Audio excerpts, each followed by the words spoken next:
This is spaghetti all'assassina. It's one of the most unique and delicious pasta dishes you could ever try, and the secret to making this dish work is something you probably wouldn't expect. In this video, I'm going to show you exactly how to make this spicy Italian dish for yourself, and I'll also share a few truths with you that'll make sure you get the best results you can with what you probably already have in your kitchen. Let's get into it. First, let's quickly talk about what makes spaghetti all'assassina different from other pastas. Unlike the traditional method where we boil the pasta in salted water and add our sauce at the end, all'assassina does something a bit different. Instead, we're going to cook it in the sauce and treat it almost like we would a risotto. There are some great stories out there about where the idea for this dish came from, but my favorite one is about an Italian chef who simply made a mistake and burnt his pasta. In other words, he killed the spaghetti like an assassin, and the rest is history. Now, first off, we're gonna need to prepare our tomato sauce. You could use any tomato sauce for this recipe, even store-bought. But this is my favorite tomato sauce recipe specifically for spaghetti all'assassina. And if you make it this way, I promise you're gonna love it. I like to make a sauce that starts with some crumbled fresh Italian sausage that's seared in extra virgin olive oil until the fat's rendered out. I set the sausage aside once it's crisp and add a few cloves of sliced garlic to the pan. I'll give that a few minutes to saute, making sure not to burn it, and once the garlic is really fragrant, I'll add in some passata. Now that's about a half bottle's worth of passata made from San Marzano tomatoes.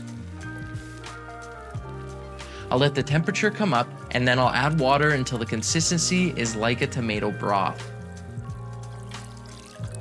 Now, no matter what tomato sauce recipe you use for this dish, you want to make sure that you add the water. We need to dilute this sauce because it's going to cook down in the pan with the pasta for a long time, and if we don't add the water, the sauce will be too thick and burn too quickly. Set that aside and keep it warm. Now it's time to start cooking our pasta. You'll want to grab a pan for this that's large enough to fit the length of the spaghetti. If you don't have a pan that's big enough, you can break the spaghetti in half to make it fit, and I promise I won't tell anyone.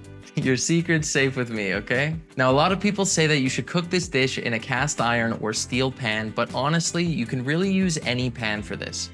I cooked this dish twice to compare. Once in a steel pan and once in a cheap non-stick pan, and honestly, I got better results with the non-stick.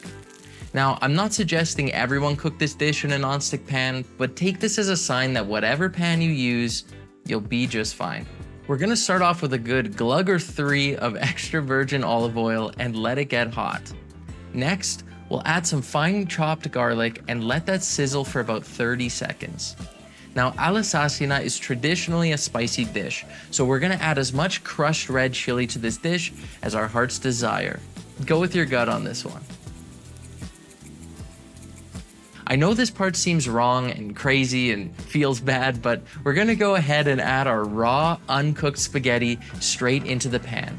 Do your best to get some of the hot oil onto the pasta and watch how it immediately begins to soften. Get a ladle of that delicious tomato broth we've prepared from earlier and spoon it over the pasta little by little while it cooks like a risotto. You wanna watch out for 2 things here. First, you want to make sure the temperature of the oil is hot enough to fry the pasta, but not so high that the oil and water from the broth have a violent reaction. Here's what that looks like, okay? I did it myself, and it's about as fun to clean up as you would expect. Secondly, you want to make sure that you add the broth in small amounts so that you can continue to fry the pasta in the oil rather than just boiling it in the broth. We want to get some browning on our pasta and even some char, so don't be scared of letting it go without much broth every now and then. And this is it. We're going to repeat this process until the pasta is cooked to our preferred doneness and charredness. Try not to fuss with it too much and let the flavors and textures really develop. For reference, this is what it looks like just halfway in the cooking process, and I know it looks scary, but trust the process. In fact, if trust the process could be represented by any one dish in the world, this is probably that dish. But look how beautiful it looks once it's finished. Now, I like to go ahead and top it with some of our reserved crispy Italian sausage, as well as a pinch of freshly grated Parmigiano cheese and some torn Italian parsley. Finally, a quick drizzle of extra virgin olive oil and our pasta is ready to eat.